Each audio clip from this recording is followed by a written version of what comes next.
Rồi, rửa luôn. Nãy giờ chưa thấy càng nào nổi. Kìa. Kìa. Đây một cái. Thôi em để xuống lại, em để xuống lại coi. Đó, nó nổi lên đó cả nhà. Duy nhất cái càng này nó nổi lên nè. Nó nhẹ hiều à.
Nhìn xa xa thì con chim rất nhỏ, khi lại gần thì con chim nhỏ hơn. Yeah, ai không yeah tôi yeah. Đây là bài hát rất quen thuộc của anh Tuấn Beo. Xin chào cả nhà, Gia Phú Gia Mèo rất vui được chào đón cô chú, anh chị cùng tất cả các bạn đã đến với VinFood Travel. Thì không biết mọi người giờ nhìn mình đang ở đâu nữa. Hiện tại thì Phú Gia Mèo đang đứng ở trên một cái chung cư rất là cao và một cái view rất là đẹp. Nhìn vậy thì chắc cả nhà không ai biết là bữa nay ăn món gì đâu, nhưng mà một món ăn quen thuộc. Tại vì bữa giờ thì cũng được rất là nhiều bạn mình thấy là comment á rất là yêu thích cái món đó, nhưng mà chỉ có ở một khu vực bán không à. May mắn là tụi mình đã tìm ra được thêm một khu vực nữa, nhưng mà ở khu vực này dành cho những ai ở gần Nhà Bè thôi nha. Địa chỉ ngày hôm nay mà để thưởng thức món càng cua đồng đó là số 928 đường Lê Văn Lương, quận Nhà Bè, chung cư Hưng Phát 1. Mọi người cứ tới đi mà đường trường đại học Tôn Đức Thắng á, bỏ qua cái ngã tư luôn, mình đâm thẳng qua cái đường Nguyễn Hữu Thọ, qua một cái cầu luôn. Vừa qua cầu xong thì chúng ta sẽ tới một cái ngã Bùng Binh, quẹo phải vô cuối đường, quẹo trái là sẽ đi tới được cái đường Lê Văn Lương này. Và nói chung là hai bạn ở đây rất dễ thương, có hỗ trợ tụi mình để mà gửi đến những cái clip này. Hai bạn đây là sống chung với nhau, các bạn sống chung với nhau, mướn chung cư ở chung. Chắc ở ngoài đây thì thường là giá rẻ. Thôi bây giờ mời cả nhà vô chúng ta tìm hiểu càng cua đồng ở đây xem như thế nào nha cả nhà. Đừng quên like, share cũng như là ấn nút subscribe nha. Cảm thấy tụi mình thật là lầy lội. Đẹp quá.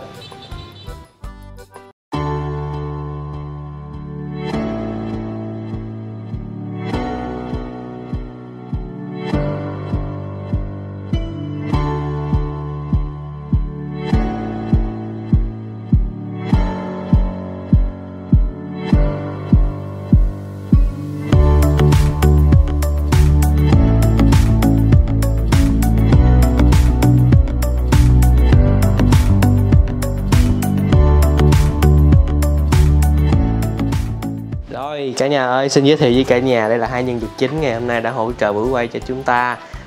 Chắc là bây giờ xin phép hỏi hai em tên gì, hay đây giới thiệu cả nhà nè. Dạ em tên Lượm ạ. Lượm. Dạ còn em tên Nghĩa. Nghĩa. Hai tụi em là quê ở đâu? Dạ em quê ở An Giang. Hai đứa đều cùng quê? Dạ đúng rồi, hai tụi em cùng quê ạ. Nhưng mà tụi em đang học cái gì rồi, tại sao lại quyết định là hùng vốn để hợp tác làm cái này? Dạ là em đang học đại học luật ạ. Luật. Dạ còn em thì em đi làm rồi, sẵn em hiện tại thì em cũng thất nghiệp nên em có ý định là rủ bạn Lượm hai đứa cùng nhau buôn bán càng cua. Nhưng mà vì sao em chọn cái món này? Tại vì cái món này em thấy nó đối với em đó. Cứ nói. Dạ cái món này em mới gắn liền với tuổi thơ của em á. Rồi bây giờ hôm nay em muốn mang nó đến với vùng đất Sài Gòn này cho mọi người được biết đến cái món càng cua luộc nước dừa. Như vậy là cái này là của ở nhà em hay là của nhà bạn này? Dạ cái nào ạ? Cái cua này nè. Dạ càng cua này là của chị ở dưới quê. Chị ở dưới quê, chị làm dừa đó, rồi chị thu mua của những người ta đặt lợp á, rồi chỉ bẻ chỉ giao lên cho em luộc bán. Rồi, thôi bây giờ mình sẽ xem mấy bạn chuẩn bị để đem đi bán nha cả nhà. Đây, Thì cả nhà có thể nhìn thấy là những càng cua đang được ướp đá. Cái này là em phải đi lấy từ mấy giờ? Dạ tối chị 12 giờ chị em mới gửi lên thì sáng có hàng anh. Gửi thẳng lên đây địa chỉ này luôn hay sao? Dạ.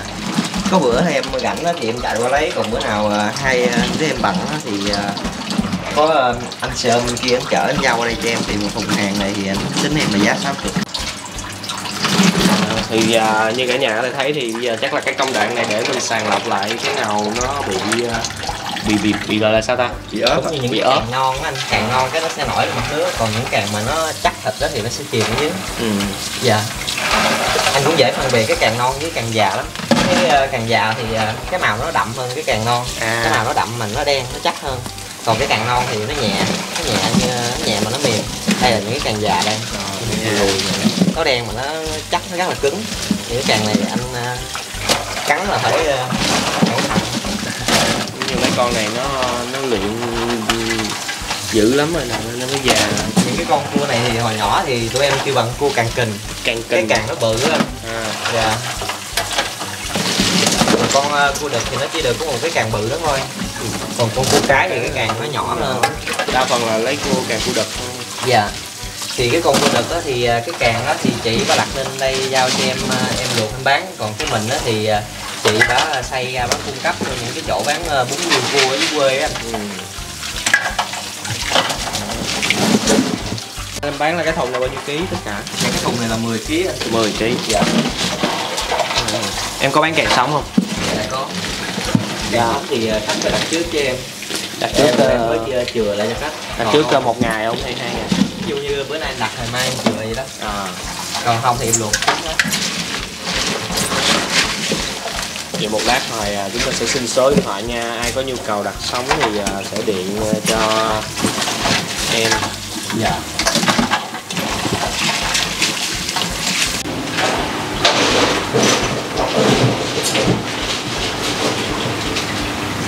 Rồi vơi bớt rồi nè, đây là mẻ cuối cùng luôn nè cả nhà. Rồi, rửa luôn. Nãy giờ chưa thấy càng nào nổi. Kìa. Đây một cái. Thôi em để xuống lại, coi. Đó, nó nổi lên đó cả nhà. Duy nhất cái càng này nó nổi lên nè. Nó nhẹ hiều à. Nó lỏng lét à.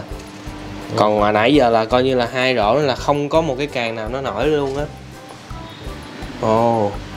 Đây cả nhà ơi, đây là những nguyên liệu mà Nghĩa và Lượm chuẩn bị để luộc những cái càng cua. Thì Nghĩa ơi, cho anh hỏi là cái này là em mua hay ở ngoài chợ hay là có cái nào ở dưới quê gửi lên không? Dạ có anh, cũng có một số nguyên liệu em mua, cũng có một số nguyên liệu ở dưới quê mà em gửi lên. Chẳng hạn như nguyên liệu dưới quê gửi lên là lá ổi nè, với dừa, rồi với xả.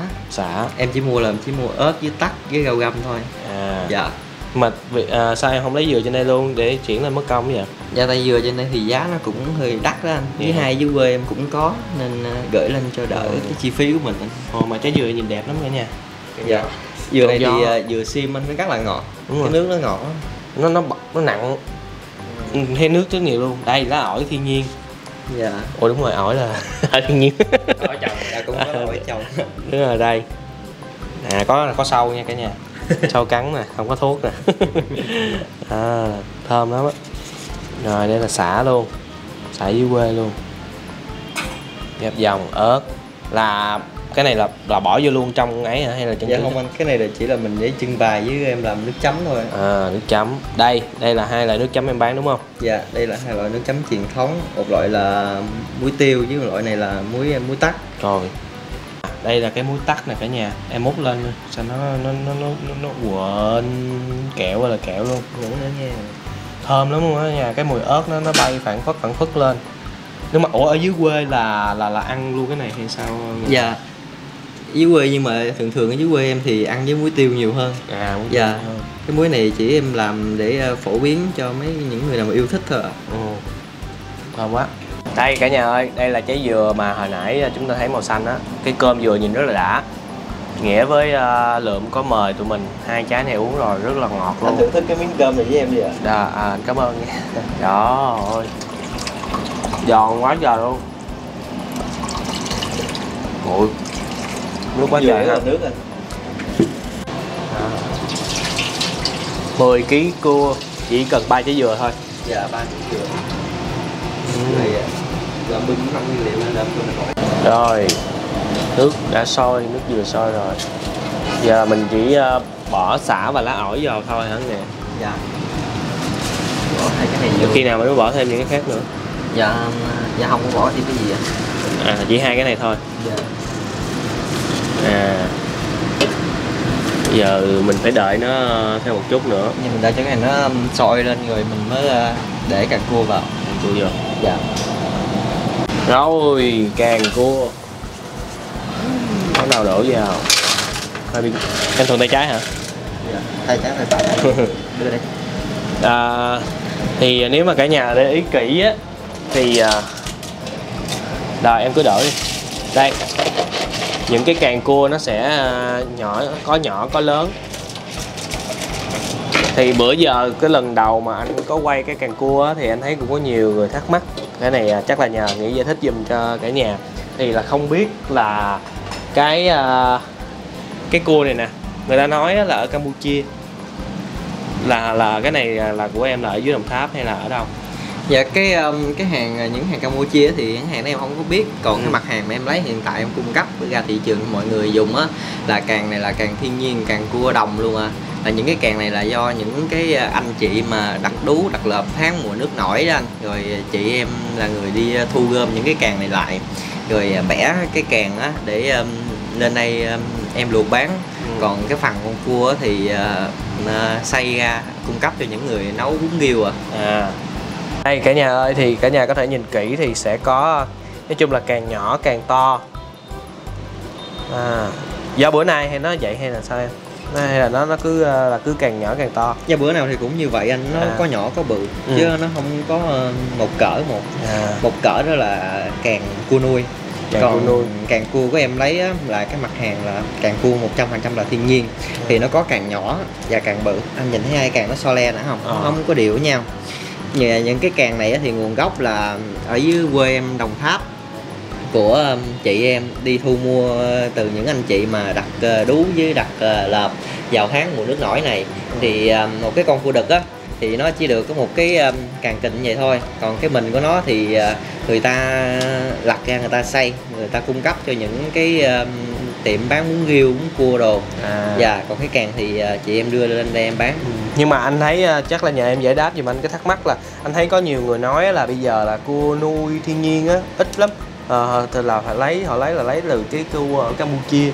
Dạ. Làm sao để mình có cách nào phân biệt được cái đó không? Dạ có anh. Cái càng cua đồng á, anh nhìn dễ biết lắm. Cua nó đen, nó đậm hơn. Và với hai nữa cái càng của nó thì có nhỏ có bự. Cái càng của nó là nó có cái nhọn kẹp ở đây nè. Còn cái càng cua miên á thì nó bự, cái chỗ này nó bự hơn mà nó cục hơn. Anh nhìn anh dễ biết lắm. Còn cái càng cua này là càng cua thiên nhiên. Cái đầu nó nhọn. Nó nhọn. Đó, nó nhọn lại vậy. Đó, nó nhọn. Đó. Mũi cũng nhọn. Ra là vậy. Càng thiên nhiên anh nhìn cũng dễ biết lắm. Nó có càng nhỏ càng bự chứ nó không có đều một cỡ. Còn cua nuôi á thì anh bẻ số lượng nó bằng cỡ nhau đó. Giống như nó nuôi tới một điều tới mùa đó cái là lấy luôn lượt. Còn này là có con Bắc Đại rồi, cái con có con nhỏ con bự. Như anh thấy cũng có những càng nhỏ rất là nhỏ luôn nè. Là cái này là càng thiên nhiên. Rồi sẽ mời cả nhà xem màn biểu diễn cung phu lắc càng cua của Nghĩa.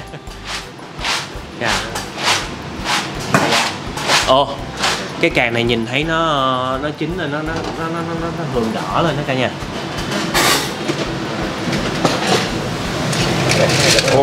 Chín ở đây chỉ là sôi lên. Lại tinh đâu đánh sáng vô em ơi. Đánh sáng. Đây. Cho cả nhà nhìn kỹ cái càng này. Đó. Đây nha, rồi em giữ nguyên. Đó. Chín lên đỏ đỏ nè.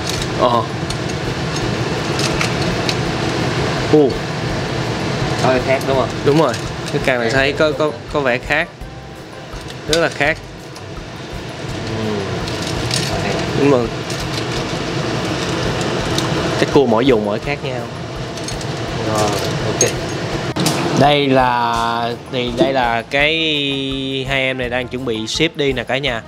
Trước khi xuống bán thì cả nhà có thể nhìn thấy cái phần này là nửa ký hả? Dạ, cái phần này là nửa ký. Nửa ký. Cái này là ký này. Nửa ký luôn đúng không? Nửa ký hết rồi. Nửa ký hết. Ủa là một chỗ này họ mua là 2 chỗ anh. 2 chỗ, mỗi chỗ 1 ký hả? Một chỗ 1 ký và 1 chỗ 200.000. 200.000. Ồ. Thường thường em ship đi á là nửa ký là nhiều. Em bán giá 1 ký là bao nhiêu nè? Giá 135 mà. Ôn 350 à. 350 1 ký. Nói lộn Là đã chín rồi đúng không? đã chín rồi. Còn sống là bao nhiêu? Còn sống thì 330. 330. Chưa chế biến. Rồi cả nhà sẽ nhớ điện trước nha. Cái gì Phú sẽ để số điện thoại dưới. Hàng sống thì em có tặng kèm lá ổi và sả với muối luôn. Mọi người mua sống nha, có thể mua sống tại vì cái lá ổi này là ổi thiên nhiên luôn. Nãy giờ Phú ngồi đây cái mùi lá ổi nó rất là thơm và rất là nồng luôn á.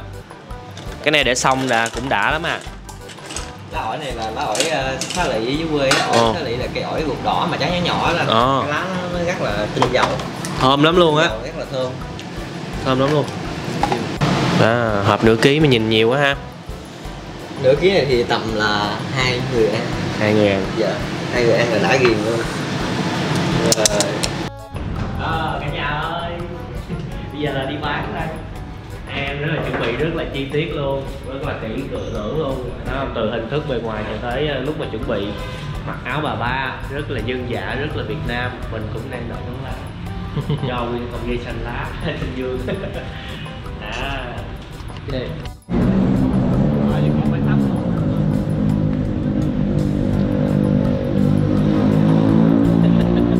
Thêm thành viên thứ 3 nữa ra bán ở chuồng bay thấp nè cả nhà ơi. Bay thấp về mưa rồi đây. Nói chung là thương lắm, em phải đi năn nỉ để mà có một cái chỗ mình cất chiếc xe của mình để đi lấy xe ra. Rồi sổ hàng. Wow, bao lô 10 kg qua chừng rớt nha. Ủa mà cô hồi mất cái điện thoại luôn bây giờ á. Quá đẹp luôn. Quá đẹp, quá ngon. Nó sảy con mà 7 luôn.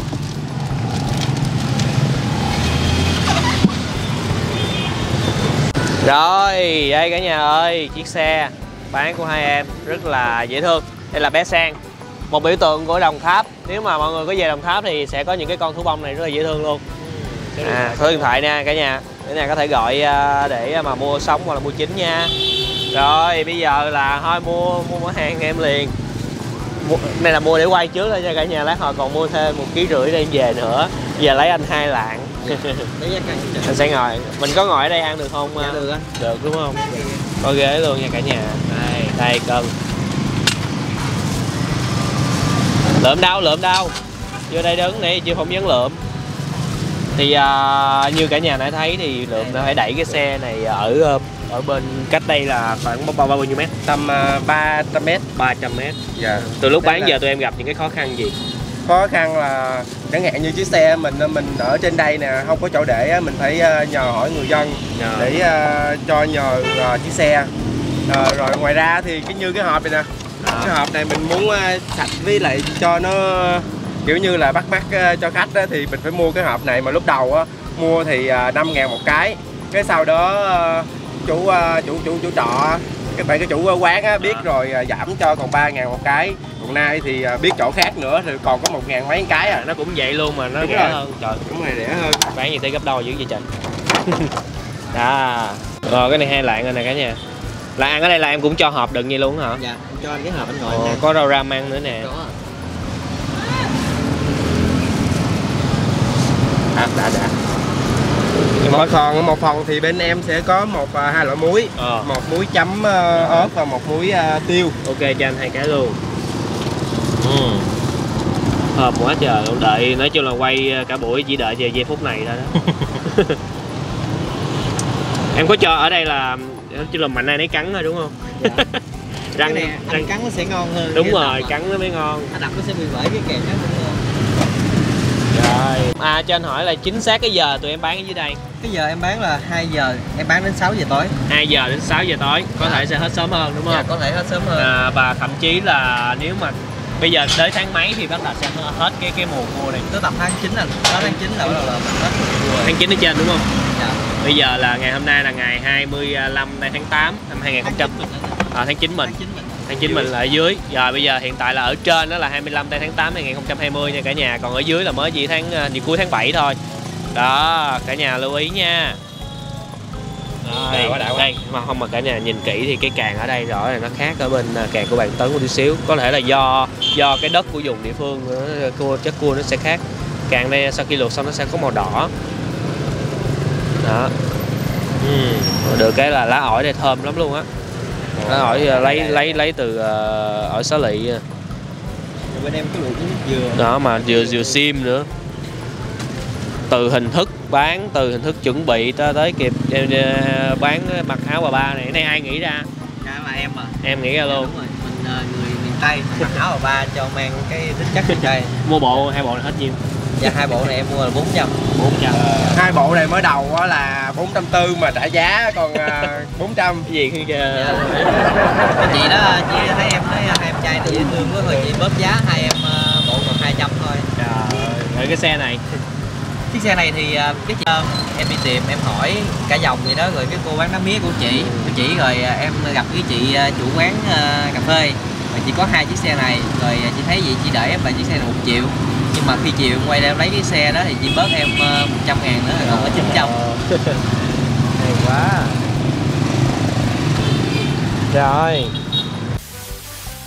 Rồi ăn thôi cả nhà ơi. Đồ ăn bò ngũ bụi. Đây là 2 lạng nha cả nhà.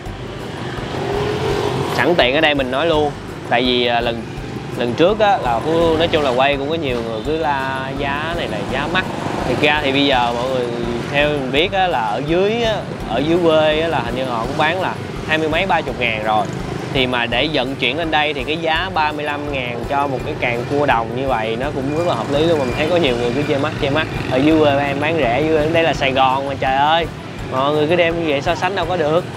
Rồi thôi bây giờ Gia Phú Gia Mèo xin mời cả nhà cô chú anh chị cùng tất cả các bạn chúng ta thưởng thức càng cua đồng. Đây, 2 bữa tiêu chanh thì không có gì rồi, mình thử cái nước sệt sệt này nha. Đặc dữ lắm luôn á. Đó.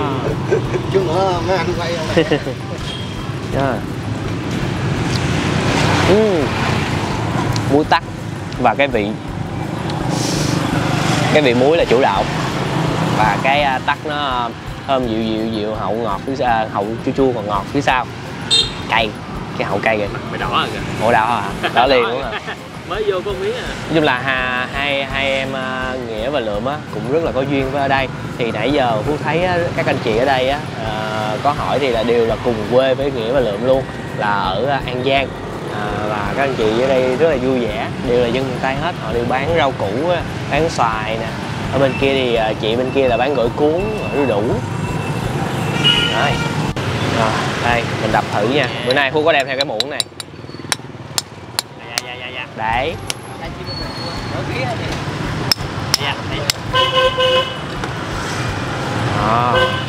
Ồ, mình đập hơi mạnh, nó nát luôn rồi. Mạnh rồi. Cả nhà nhìn cua nè. Rồi. Cái này gọi là cái gì ta? Cũng là gọi là gặm luôn hả ta? Nghĩa cái đây gọi là cái gì Nghĩa? Dạ. Cái trắng trắng này gọi là gì? Cái đó là sữa. Sữa của con anh. Đâu. Đây, như phô mai vậy cả nhà. Khó thấy quá. Cái này Trắng thì không thấy được đâu. không thấy hả? Vớt lên nè. À, vậy hả? Như phô mai vậy. Thử á. Ngon rồi á. Nó ngọt. Càng này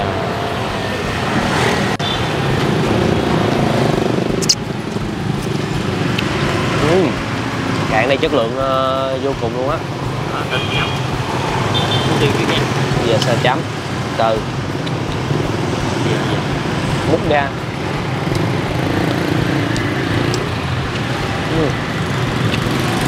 Cua chắc rồi. Đây em có đồ em lột giùm một cái nè cả nhà nhìn. Leo hồ cao hơn mày rồi. Này Vô đây.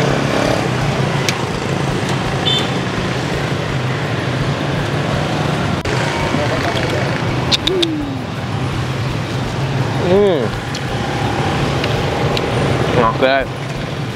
Còn mà Cái càng cua bự nãy vẫn còn nè. Đang nhờ nói chung là cái dụng cụ này nó cũng không đủ để mà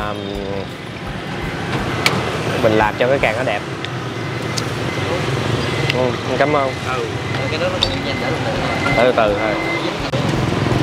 Tươi rói luôn. Thấy chặt ở phía ngoài nó còn một miếng. Đó. Đâu. Quay xoay đều. Đó. Cái sốt này nó sẽ ngọt dịu. Chủ yếu là cái vị muối và cái vị ớt cay.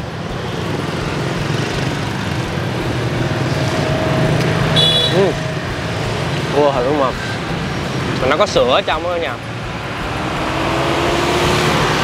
Cái này mình nói thì cái này thì không phải là so sánh gì hai bên, nhưng mà thực sự là do mình nghĩ là do cái đất của mỗi nơi khác nhau. Ở bên em Tấn hôm bữa cũng có chia sẻ thì ăn nó cũng ngon, nhưng mà em nói là vô thêm muồng tí xíu nữa cua cũng sẽ ngon hơn. Thì nói chung là so hai bên hiện tại thì mình Phú thích ở bên này hơn.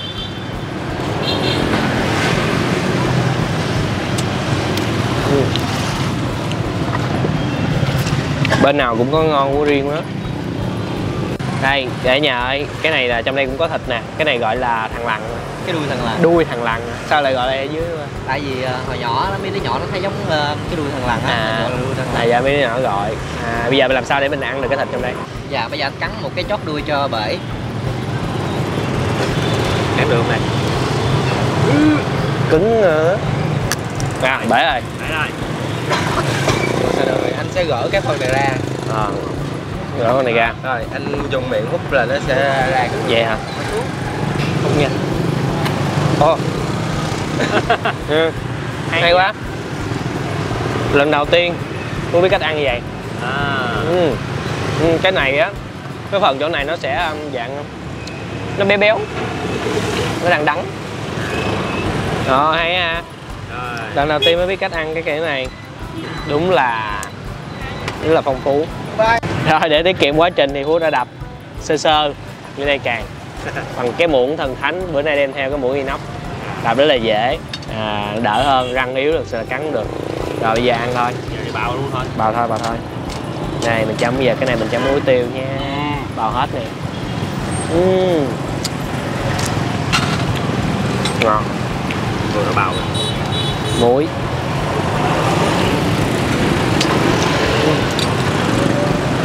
Ở đây á, cái vị muối này á, nó sẽ theo thiên về mình ăn ở dưới quê á cả nhà. Cả nhà ăn quen thì cả nhà sẽ biết. Xét về như nãy Phú có nói thì nói chung là muối này vẫn cũng ngon, nó sẽ mang cái nét dân dã. Còn mà hồi kỳ lại đang bên kia thì Phú thích cái dạng muối đỏ bên kia, tại vì Sài Gòn thì nó ngọt, cái này thì nó sẽ ít ngọt hơn. Hai bên nó cũng ngon như nhau thôi. Ai ở gần đây thì mua đây, ai ở gần bên kia mình mua bên kia. Đều ủng hộ các em này mưu sinh mùa dịch. Đó. Thêm men vàng. Rồi, nó bào luôn rồi. Bào kia máy vậy. Không nha, quên nó lại, thích muối đỏ hơn kia hơn, nhưng mà chấm cái này nó lại để ấn tượng nhiều hơn. Ấn tượng gì? Cái ấn tượng của cái vị muối và cái vị cay á, nó đậm lại. Cái này nóng nè, cay đang đổ mồ hôi. Đổ ra được luôn cái đuôi thằn lằn. ngon. Cái cuối mà cuối chưa hả?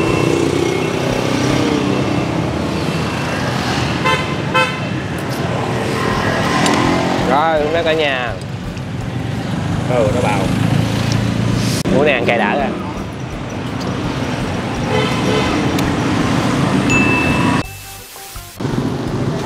Mãi vô cả nhà ơi. Cua vừa dầm Hải Phòng, gỏi cuốn, rồi đu đủ, rất là nhiều món ở đây luôn, coi như là một thiên đường ăn uống ở đây. Rồi cảm ơn cả nhà đã theo dõi clip này hôm nay nha. Ngày hôm nay rất là vui. Cảm ơn Nghĩa và Lượm đã hỗ trợ để có những cái thông tin về những cái về món càng cua đồng này rất là hay và rất là hấp dẫn gửi đến cho cả nhà.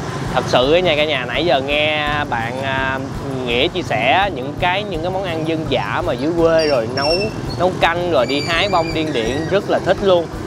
Thì Phú đang liên hệ nhờ bạn Nghĩa sẽ có dịp nào đó làm thổ địa dẫn tụi mình xuống dưới.